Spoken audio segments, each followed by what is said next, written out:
Bienvenidos a Entre Libros, Mate y Café, porque la vida entre libros tiene muchas vidas, con Laura Estrada y Javier Estrada.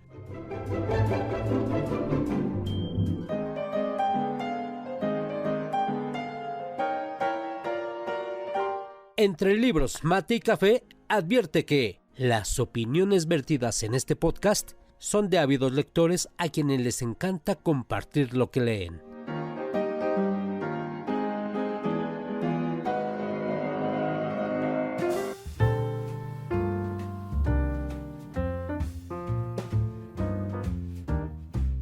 ¿Cómo están el día de hoy? Espero que todas las personas que nos están escuchando se encuentren perfectamente bien, que estén listos para disfrutar de este recorrido que tenemos en esta ocasión, en este episodio en Entre Libros, Mate y Café.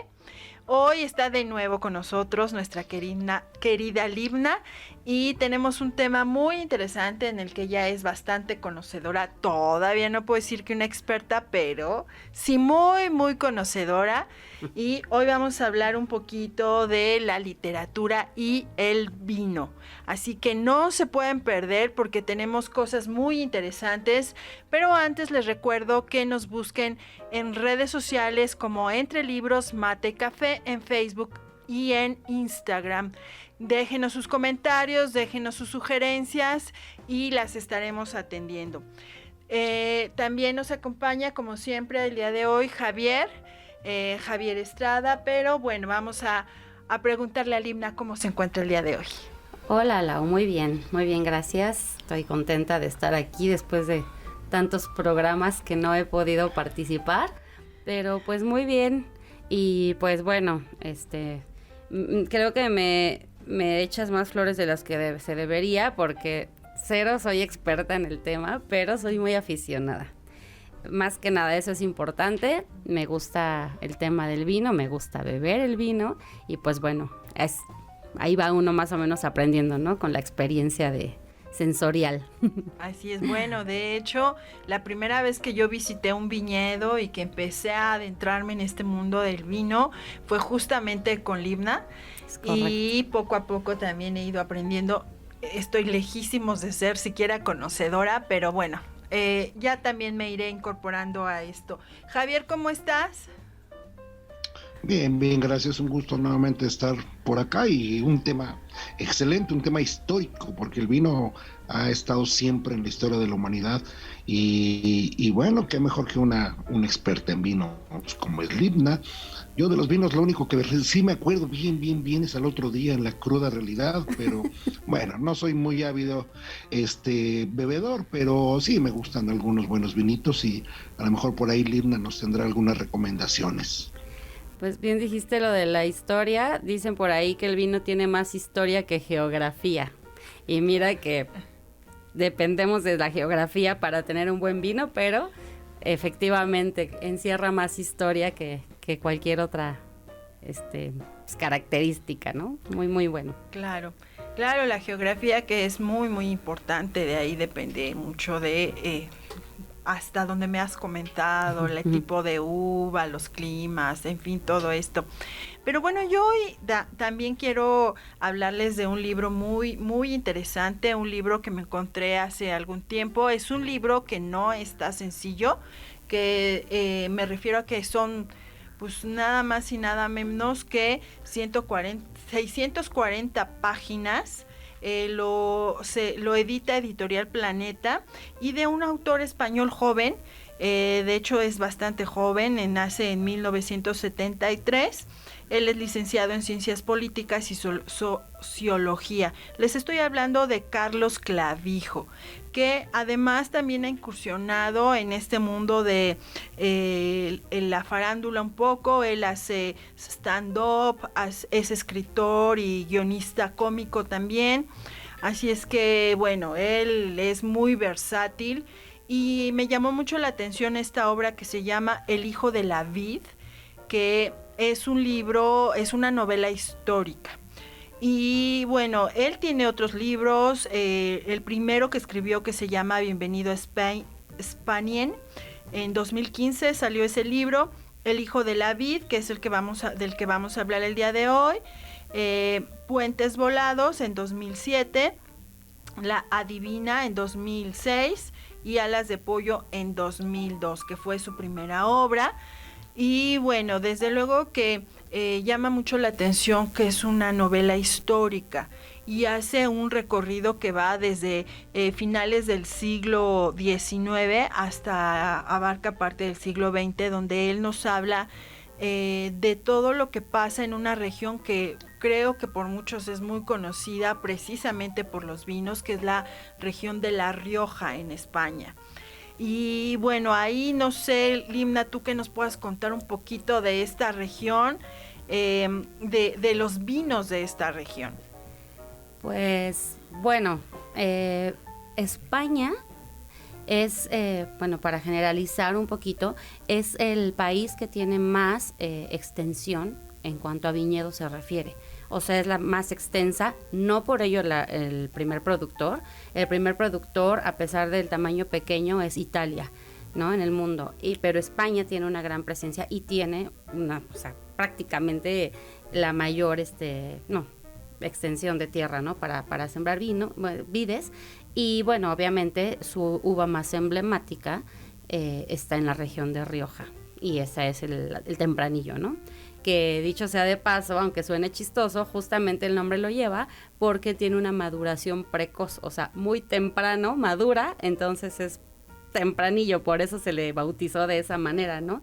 Y pues el tempranillo, en cuanto a la región de Rioja, pues ocupa prácticamente el 75% de toda esa, ¿no? Del otro 25, pues se divide entre otras uvas que obviamente también son emblemáticas de Rioja como tal, que pues finalmente es una denominación de origen.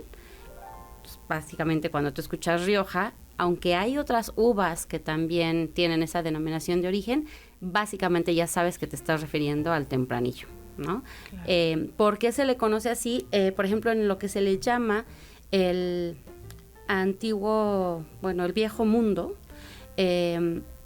ellos son más dados a bautizar los vinos, a llamar los vinos por la región en la cual están hechos, ¿no? Cultivados. Es más común que tú veas en una botella, en una etiqueta, que diga Rioja, y bueno, ya cuando relacionas, sabes que se refiere a esa uva, a que tú veas en la botella que dice tempranillo, ¿no? Uh-huh. Como acá en el Nuevo Mundo, que sí somos más dados a poner más el tipo de uva de que estamos hablando, o ponerle el nombre que al productor se le ocurra, ¿no? Pero bueno, esta región es muy emblemática. Hay muchísimas en España, ¿no? Obviamente, pues prácticamente todo, ¿no? Se produce vino en Valencia, Murcia, Aragón, en Navarra, el País Vasco, en Galicia, o sea, todos estos lugares producen vino, pero Rioja es de las más importantes.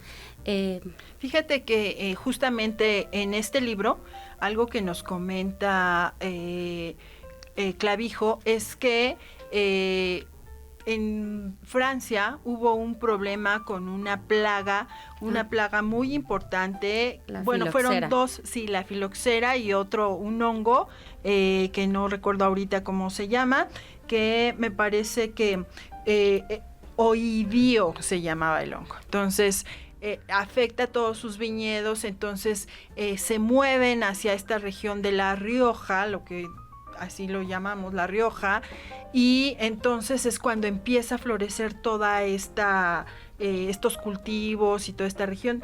Después, cuando Francia resuelve esos problemas, entonces se van y él nos narra aquí que es cuando se viene abajo el cultivo y la producción de vino en estos lugares.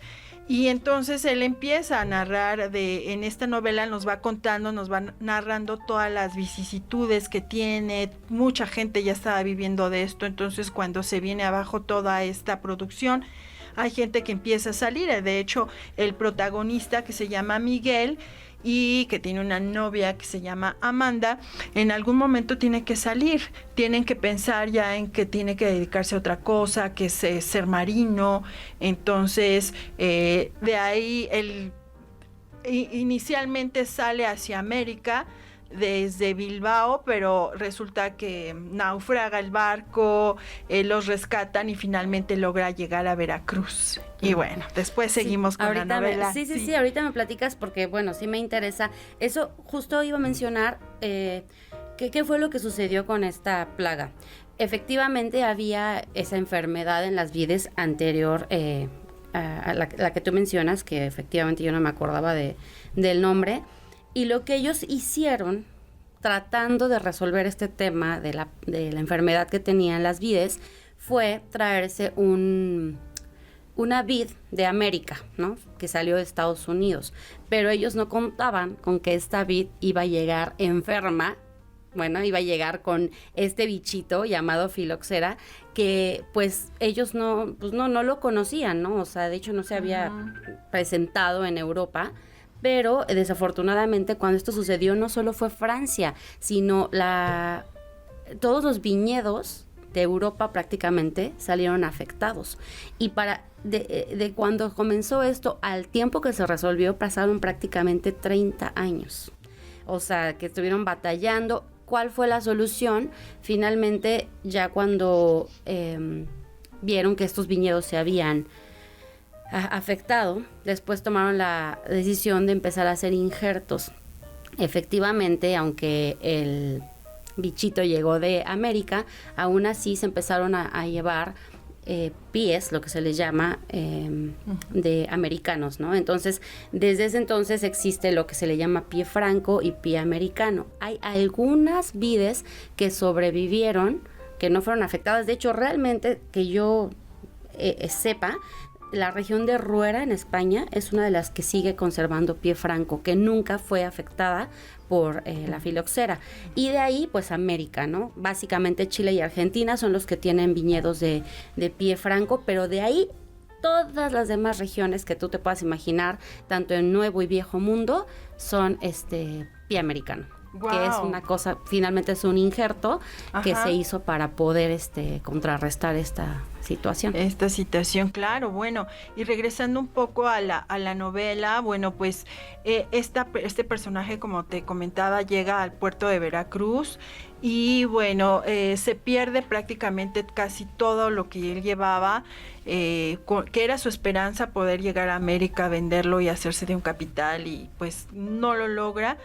Y bueno, es muy largo, es una novela histórica, como les decía, abarca demasiados años, pero sí les puedo decir que una de las virtudes que tiene este libro es que aporta mucha perspectiva acerca de lo que sería la situación política y social en España. Hace un recorrido por todo lo que sería la Primera República, la Segunda República, la Guerra Civil Española, el franquismo y después lo que sería la reapertura. Entonces, les recomiendo mucho este libro. Es un libro que vale la pena, que además, bueno, pueden incluso buscar también a este personaje en YouTube, en sus presentaciones como estandopero, que es así como les decimos aquí en México. Pero de verdad que en esta novela él se esforzó mucho, él hizo una gran investigación histórica y además está aderezado con todas las vivencias, todo lo que tiene que pasar Miguel, su novia. Entonces es como una historia ahí entretejida que está muy, muy bien lograda. Yo les recomiendo que compren este libro, que lo lean. Sí, efectivamente son muchas páginas. Empieza muy fuerte, empieza con narrando justamente cómo se embarca este naufragio y entonces te atrapa y cuando te das cuenta ya vas muchas páginas adelante. Después viene como un bajoncito, pero nunca pierdes el interés. O sea, no se mantiene ese interés del inicio cuando está narrando el naufragio, pero en algún momento tampoco es que te digas, híjole, se cayó completamente la novela, ya no me interesa. No, para nada. Léanla, la recomiendo muchísimo. Y Javier, cuéntanos tú de qué libro nos vas a hablar con respecto a los vinos. Bueno, mira, primero un preámbulo. Ay, es que el himna hace hasta que desapetezca un buen vino. Y hablando justamente de La Rioja, me acuerdo de un vino de Marqués de Murrieta, vino el Rioja Castillo, ese es un vino deliciosísimo. Los Cabernet, Concha y Toro, son deliciosos, los de la Casa Duero. Híjole, bueno, pero son vinos deliciosos y sobre todo no hay que olvidar la cata, ¿no? La cata siempre es una experiencia, los que hemos estado en catas, fantástica, ¿no? Poner en juego todos tus sentidos del gusto, el olfato, la vista, todos los detalles. Y yendo mucho hacia la historia, bien decía Linda, el vino tiene mucho más historia que otras cosas. Más o menos se calcula que unos 8,000 años allá por el Neolítico se han encontrado vasijas con contenidos que parece ser que son restos de vino, ¿no? Correcto. Específicamente allá en una zona en Georgia, en Asia. Y eso es muy interesante. Después obviamente ya va viajando hacia Europa, dependiendo de cómo se va moviendo la gente, ¿no? Pero a mí me gusta un libro un poquito más chistoso, si quieres llamarlo así. Es un libro de Miguel Ángel Aguirre Boraldo, se llama El genio de la botella. Precisamente es un genio que está en una botella y el genio se llama Tempranillo, para parafrasear a este vino, ¿no? Y a mí me gusta mucho porque es muy divertido.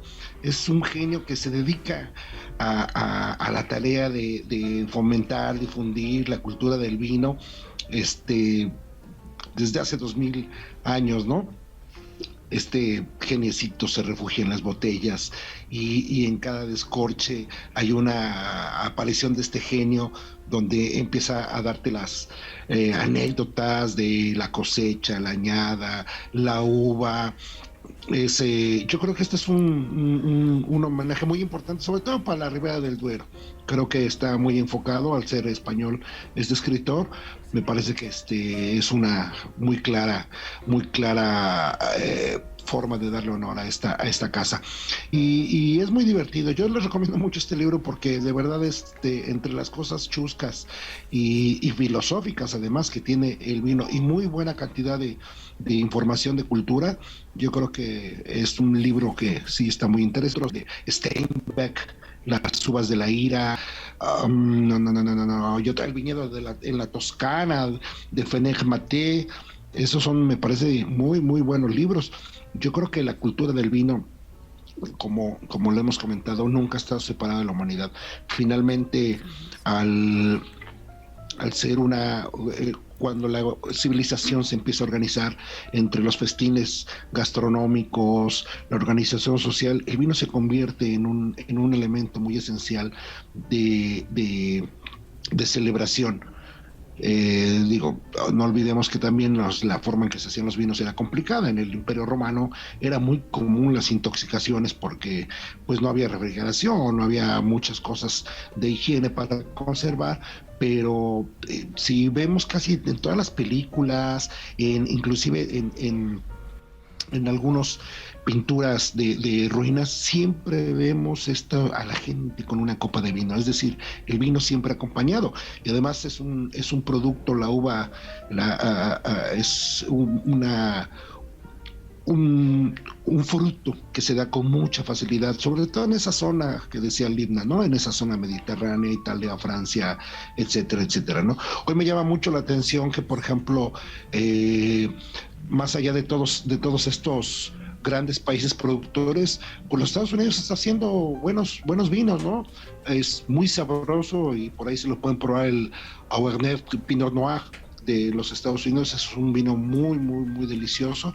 Y los Borello italiano, esos son deliciosísimos. Pero yo creo que, volviendo a los libros, este par de libros para mí son muy, muy interesantes, me gustan mucho. Hay otro de Virginia Gasuil, In Vino Veritas, esta historia que a lo mejor Linda la va a conocer en Francia, que se roban los vinos. Esta es una historia detectivesca muy, muy buena, donde se roban unos vinos de unas bodegas y sobre todo el valor de estas botellas es que los diseños de las etiquetas eran de Dalí, de Chagall, de Picasso. Entonces se mete una cosa detectivesca ahí a la búsqueda de estas viejas botellas, ¿no? Claro, bueno, y también ha trascendido el vino tanto que de hecho hasta los actos religiosos, los cultos religiosos, es una parte indispensable, lo que llamamos la Eucaristía. Ahí, bueno, no la entendemos sin el vino, ¿no? Claro. Entonces, y de hecho, ¿no? Bueno, algunos que conocemos la historia de Jesús, sabemos que él ha dicho que en algún momento dijo que no volvería a tomar el fruto de la vida hasta que regresara. Entonces, veamos lo importante que ha sido el vino a lo largo de la historia, y sí, efectivamente está inmerso en todas las actividades. Bueno, ¿quién no ha, después de graduarse o de una presentación, justamente después de una presentación de un libro, normalmente se acostumbra a tomar un vino de honor? Y algo también que comentabas, Javier, acerca de las catas, que la verdad que para mí fue descubrir un mundo, el saber que el vino tiene un cuerpo, que el vino tiene una densidad, en fin, todo eso que a lo mejor nos podrías platicar un poquito más, Limna, de esta cuestión de los vinos. Sí, pues bueno, uno toma el vino y pues lo disfrutas así como sin realmente concentrarte en qué es lo que te estás tomando, ¿no? Pero es una experiencia diferente, efectivamente, como tú lo mencionas, Lau, cuando finalmente puedes, pues no sé, o sea, saber que el color que tiene el vino, pues a lo mejor es característico, pues de ciertas uvas, ¿no? No siempre vas a tener el mismo tono, ¿no? Vas a tener tonos, a lo mejor, hablando de vinos tintos, pues vas a poder tener tonos rubíes o ya más como tirándole a lo morado, ¿no? Más intensos, y todo eso, pues finalmente tiene mucho que ver con pues la cascarita, ¿no? El color que le da, o sea, va a haber variedad, ¿no? Obviamente también, pues puedes identificar a través del olfato, pues a lo mejor en qué tipo de madera estuvo almacenado, o si viene a lo mejor de una producción nada más en tanques, ¿no? Metálicos, o sea, todo eso se llega a identificar. O sea, el vino es tan sensible que realmente por eso tienen tanto cuidado en cómo almacenarlo, o hay que tenerlo, porque aún a través del corcho puede llegar a absorber aromas o situaciones ahí del medio ambiente, ¿no? Entonces, sí, cuando tú tomas una copa de vino, pues finalmente estás, pues, probando un ser vivo, ¿no? Que es lo que se dice, o sea, el vino tiene vida, es un ser vivo, ¿no? Entonces, cualquier situación externa, pues, puede llegar a afectarlo. Y cuando tú estás degustando un vino, catándolo, pues, evidentemente, a veces escuchamos a los expertos, ¿no? Cuando te dicen que que huele a tal fruta, a ciruelas o vainillas, especias, y a veces uno, pues, diría, pues, no, o sea, yo como que no identifico, ¿no? Pero con el tiempo y con el probar varios vinos te vas dando cuenta que efectivamente, o sea, empiezas a notar diferencias entre un vino y otro, y pues puedes hacerte de algunos favoritos, aunque es casi imposible decir este es mi vino favorito, porque hay una variedad tan exagerada que pues no vamos a terminar, yo creo, que de probarlos en nuestra vida, ¿no? Porque hay muchísimas uvas, claro que tenemos las más comunes, ¿no? Que conocemos, ¿no? Pues el que mencionaba Javier, Cabernet Sauvignon o Cabernet, pues la uva blanca que también se utiliza, ¿no? Obviamente, pues dependiendo la región, ¿no? Los vinos de la región francesa, ¿no? Que son pues vinos también muy elegantes, los Pinot Noir, como decía también Javier, pero hay muchísimas uvas que ni siquiera conocemos, ¿no? Y volviendo a La Rioja, ¿por qué fue que tuvo este auge? ¿Qué hay de diferente en esta zona, en esta región, que ha producido tan buenos vinos y que se ha extendido la fama por todo el mundo prácticamente? Pues mira, el vino de Rioja, yo creo que, como se dice por ahí, es un vino muy fácil de tomar. O sea, porque tiene una de sus características es justamente que tiene un equilibrio muy, muy bueno entre acidez, dulzor. O sea, es un vino que no se te va a hacer pesado. De hecho, tiene, o sea, los taninos dichosos que se les llaman, que finalmente vienen en la piel, en la semilla, no son tan potentes. Entonces, es un vino que se hace agradable al paladar, ¿no? O sea, lo puedes acompañar con muchos tipos de comida, pero pues efectivamente es un vino ligero, agradable, a pesar de que sus sabores, pues, o sea, tiene sabores, es afrutado, y sí puedes encontrar así como que pues ciertos toques de fruta, de ciruelas, no sé, de bayas. es como un sabor muy agradable en la boca. Y yo creo que por eso, y por la cultura que tiene obviamente España de beber vino, pues es la producción Claro. de esta uva, pues A mí tan alta. déjame compartirte que para mí el tempranillo, yo tempranillo y me encanta, para mí es el mejor vino para mí. Claro, Sí, cada para quien tu paladar para mi es el que le acomoda. exactamente.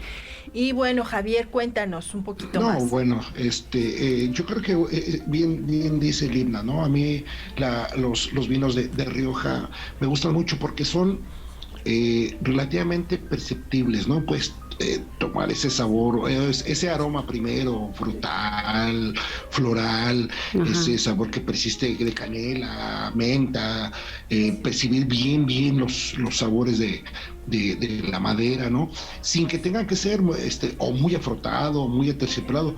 Bien dice el himno, yo creo que es el vino o la zona de Rioja la más benévola con los paladares, ¿no? Yo creo que a mí me gusta mucho el Cabernet, pero sí es un vino un poco más fuerte, tiene más robustez, tiene mucho mejor densidad, es un vino de casi de 6 segundos, depende de la cosecha. Yo creo que eso es bien importante, ¿no? Y retomando un poco lo que dice Linda, esa zona de Rioja, y para contestar un poco a lo que dice Laura, esa zona de Rioja es, yo creo que de las zonas más benditas en el Mediterráneo, en cuestión de clima, de humedad relativa, es una tierra muy fértil. Recordemos que en Francia y en Italia están muy cerca de las montañas, entonces eso provoca que el deshielo de los Alpes llene de agua del deshielo los campos, y eso posiblemente interfiere mucho, que no es lo que pasa con la región de España, ¿no? Que recibe mucha humedad del Mediterráneo, y yo creo que eso le da un sabor muy especial, ¿no? Sigo pensando que el vino es una de esas cosas, y fíjate, curiosamente, hasta se hacen bromitas, etcétera, ¿no? Aquella de que el que vino a la tierra vino a beber vino. Y dice, Sí, no, no, qué bien. ¿qué fregados vino? Y cosas así, ¿no? Y tenemos hasta dioses emblemáticos, el dios Baco, el dios del vino. Entonces, hasta la mitología te permite y le hace un honor al vino, porque es una bebida. Hay que recordar también que era más fácil conservar vino en barricas en el mundo antiguo que ir a los ríos por agua, donde los ríos también traían muchos desechos, etcétera, etcétera. Y entonces tomar vino, por eso en Europa es tan común el tomar vino, ¿no? Porque de hecho, sí. el paladar, como dice el Limnar, se va acostumbrando, y no es para que se te pasen las copas, ¿no? Sino es justo junto con alguna buena carne, algún pato, algún faisán, podés tener un maridaje excelente, ¿no? Pasar una linda tarde con una lectura, un buen platillo y un excelente vino. Sí, que justamente eso que dices es súper cierto. No sé, bueno, no digo que con otras bebidas no se dé esta parte de la convivencia y de las charlas agradables, pero de verdad que cuando destapas una botella de vino es como que inmediatamente te invita, ¿no? A ver, bueno, vamos a platicar y no te das cuenta cuando ya te volviste a servir y bueno, ya después se convierten en más, ¿verdad? Pero es verdad, es muy agradable y con un poquito lo que decías rápidamente, justo cuando yo estaba leyendo que cuando Colón salió en su expedición, pues justamente ellos venían acostumbrados a beber más vino que incluso el agua, porque por los tiempos tan largos que pasaban, pues el agua se contaminaba, se estancaba, y llegaba un momento en el que realmente no les convenía estar tomando agua en el trayecto. Entonces, ¿qué traían? Era de sus principales cargamentos. Fue como finalmente también fue que llegó el vino a América, ¿no? Bueno, fue la primera, yo creo que el primer contacto que se tuvo en los tiempos de Cristóbal Colón. Claro, y bueno, también está esta idea que a mí me gustaría saber, o no sé si tú conozcas, Limna, de dónde viene esto de que si te tocan las últimas gotitas de la botella de vino son las gotas de la felicidad. Honestamente desconozco el origen de esto, pero es que es verdad, es muy común, que según el número de gotitas que queden al final eres el afortunado, ¿no? Cuando te sirven lo último que quedó en la botella, se acostumbra incluso contar, ¿no? Cuántas gotas quedaron. Bueno, y también lo que sí es que a muchos autores, les encantaba el vino y muchas de sus producciones surgían después de que tomaban algún tipo de bebida. No sé si sea exactamente vino, pero seguramente, sobre todo en otros tiempos, muchos escritores acostumbraban pues estar tomándose sus copitas de vino y entonces escribir, porque sí, al menos creo que para mí el efecto del vino pues es muy relajante y eso te permite ser un poco más creativo. Lo mismo, ¿no? Cuando estás leyendo un libro, claro, un buen libro que te atrapa, que te tiene ahí, que no te quieres despegar del libro, y entonces si te acompañas de buena música, de un buen libro, a lo mejor estás por ahí picando un quesito, un jamoncito serrano, no sé, algo, claro, y cuando te das tiempo, porque a mí me sucedía que a veces me metía tanto en los libros que se me iba el tiempo, y entonces hasta que el estómago hacía un gruñidito, sabía que ya había pasado mucho tiempo y que había que ir a comer, pero es muy diferente cuando estás leyendo y entonces tienes tu vino ahí cerca, y tienes un quesito, tienes aquí en México que nos gusta, por ejemplo, el ate o algo dulce, y entonces te despierta más los sentidos y puedes seguir leyendo sin ningún problema. Sí, te cambia la atmósfera, ¿no? El ambiente. Híjole, qué rico, ya se antojó. Fíjate que ahorita que comentas de estos libros, hay un cuento de Julio Cortázar, El perseguidor, donde precisamente se menciona mucho el vino, ¿no? Está entre el vino, el jazz y el desarrollo de la novela, ves esa tripartita, ¿no? A pesar de que puede tomar vino o alguna cerveza, un whisky, una cosa así, en todos, yo no recuerdo una sola novela específicamente del autor que sea donde no se hable del vino. Inclusive los autores japoneses, que ellos son muy afectos a su sake, finalmente es una bebida. Yo creo que el vino para mí sí es una de las cuestiones y es una de las formas de vida, porque lo que bien dice el himno, degustar un vino no es solamente que te empinas la botella y ya, es que aprendas a disfrutar a ese ser vivo que decía el himno. Claro. Finalmente tiene toda la razón. El vino es un amigo que pues lamentablemente te lo bebes, pero se queda inmerso en ti. Lamentablemente. Así es. Bueno, estamos muy cerca del final de este episodio y yo no sé, Limna, si tienes por ahí algún comentario, alguna recomendación que quisieras hacernos. Yo, como comenté, a mí me gusta mucho el vino tempranillo. El blanco no soy tan afecta, igual sea porque casi no he aprendido a tomar, porque sí, es algo que me di cuenta que hay que aprender. Yo lo tomaba así y no me gustaba hasta que empecé a ir a las catas, hasta que empecé a conocer esto, a olerlo, a sentirlo, y fue cuando fui aprendiendo a tomar el vino, pero también a agarrarle el gusto, y ahora ya sé cuál me gusta. En el vino blanco no lo he podido hacer, pero no sé, a ver, ¿qué recomendación nos dejas?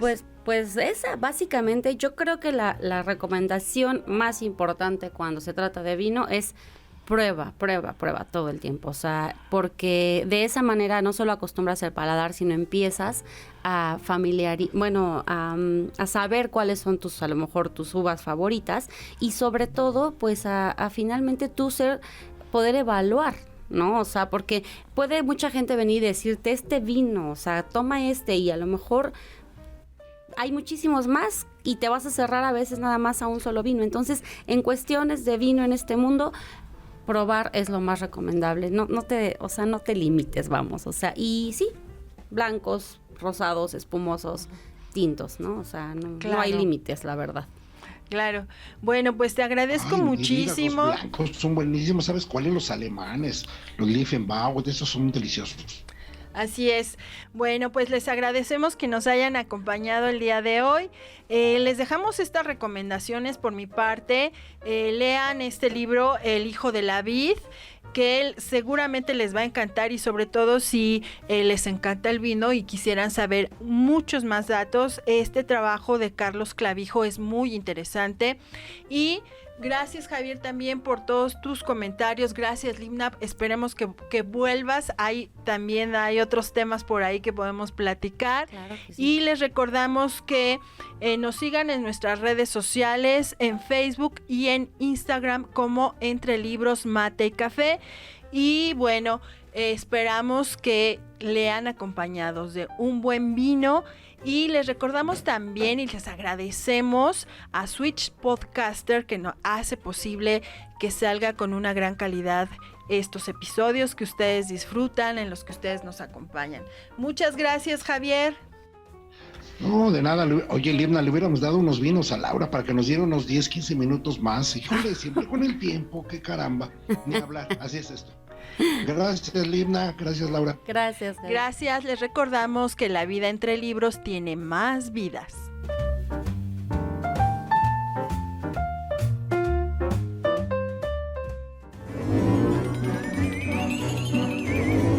Esto fue Entre Libros, Mate y Café, con Laura Estrada y Javier Estrada. Gracias por estar con nosotros. Hasta la próxima.